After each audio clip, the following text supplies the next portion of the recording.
Oh gosh, you're really strong, little man. Ow. Ah.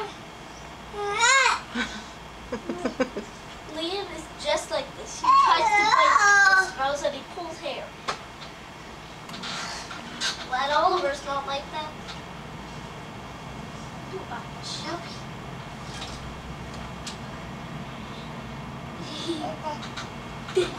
Você quer música, Oliver? Vamos botar música pra você escutar? Quer música? Cadê a música? Onde tá a música? Hein? Aqui, ó. Mamãe vai botar a música pra você, ó.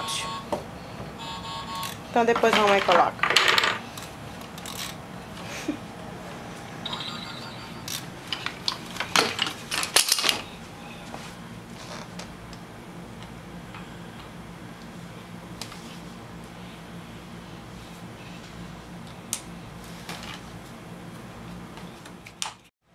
Oliver, o que você tá fazendo aí? Hein? O que você tá fazendo aí? Hein?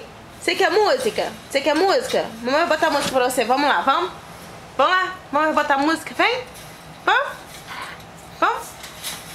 Quer música? Vamos lá. Vamos, mamãe vai botar música pra você. Cadê a música? Vamos, na música, vamos.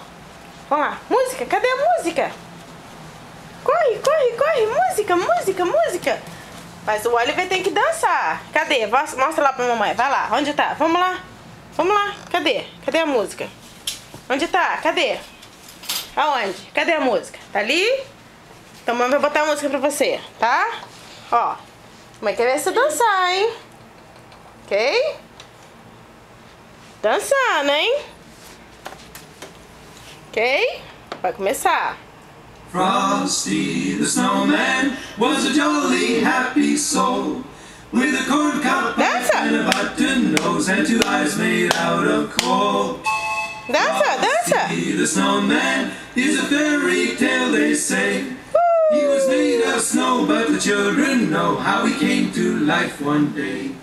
There must have been some magic in that old silk hat they found. For when they placed it on his head, he began to dance around. Oh, Frosty the Snowman was alive as he could be. And the children say he could laugh and play just the same as you and me.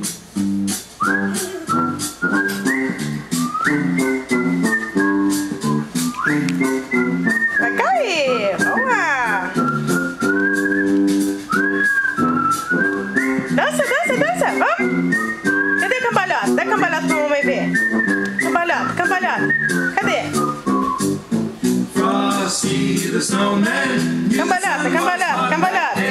Dá pra rolar no chão, não, We'll have some fun now before I melt away. Down to the village with a broomstick in his hand, running here and there all around the square saying catch me if